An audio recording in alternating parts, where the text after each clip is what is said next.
এখানে আমি দেখতে পাচ্ছেন বন্ধুরা বেশ তিনটের মতো বড় বড় সাইজেরই তিনটে আমি বাঁধাকপি নিয়ে নিয়েছি।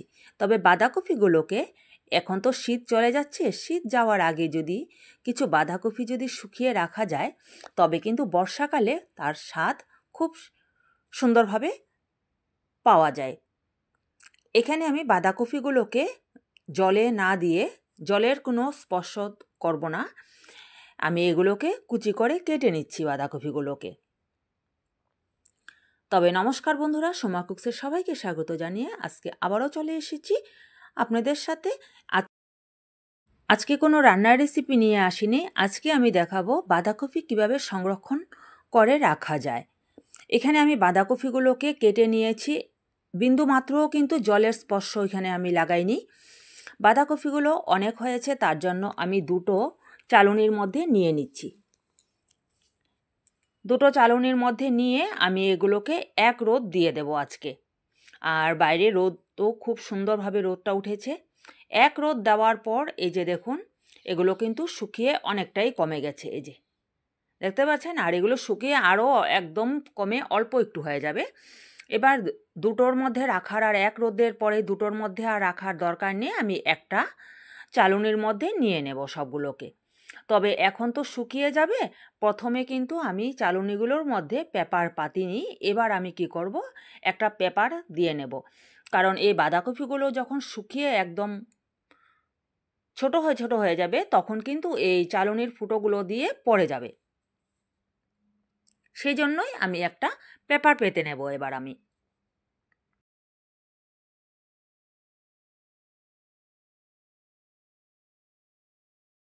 আর এই চালনিটার মধ্যে আমি চারদিকে চারটা দড়ি বেঁধে নিয়েছি, কারণ কি নিচের রোদটা যখন চলে যায় তখন আমি উপরে কাপড় মেলার যে দড়িগুলো থাকে সেই দড়ির মধ্যে আমি কাপড়ের ক্লিপ দিয়ে আমি ঝুলিয়ে দিই।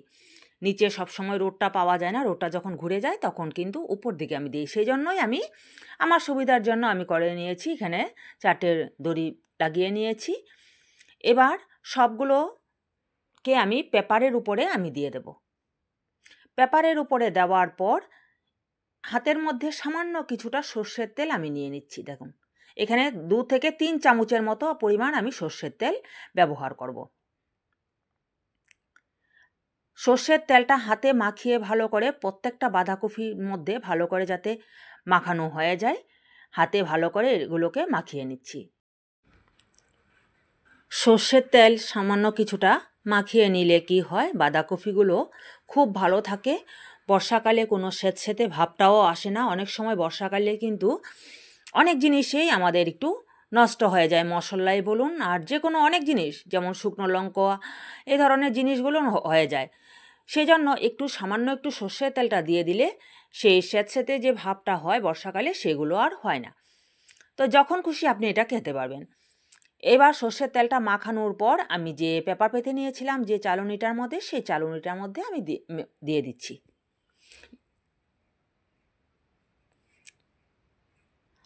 আর এখন ফাল্গুন চৈত্র মাসে রোদ, তো খুব রোদের তাপও খুব বেশি থাকে, এমন বেশি রোদ দিতেও হয় না। এবার এক রোদ দেওয়ার পর তো আমি সর্ষের তেলটা দিয়ে দিলাম, এবার আর 2 রোদ দিলেই এগুলো কিন্তু হয়ে যাবে ঝুরঝুরে একদম শুকনো। এই যে এখানে আমার ফুল গাছের সামনে আমি একটা স্ট্যান্ডের মতো আছে, সেইখানে আমি কিছুক্ষণ দিলাম। এখানে রোদটা এখন ভালো পড়ছে।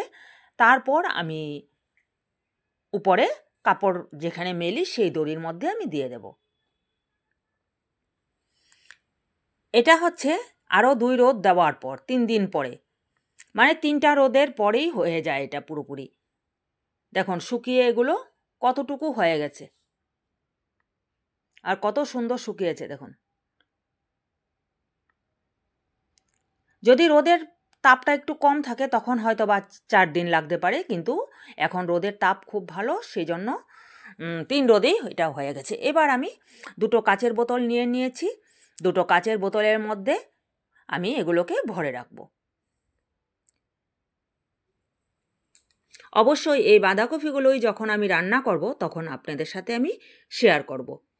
রাখছি আমি এখন মার্চ মাসে, এগুলোকে আমি পরে যখন যেদিন রান্না করব সেদিন আমি সেই রান্নাটাও আমি আপনাদের সাথে শেয়ার করব।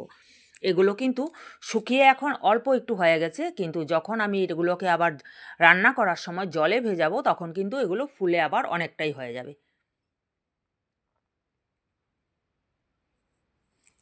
তবে এভাবে যদি বাঁধাকপি সংরক্ষণ করে রাখেন তবে কিন্তু আমরা সকলেই বর্ষাকালে আমরা খুব সুন্দরভাবে এই বাঁধাকপি যে কোনো সময় আমরা করে খেতে পারবো।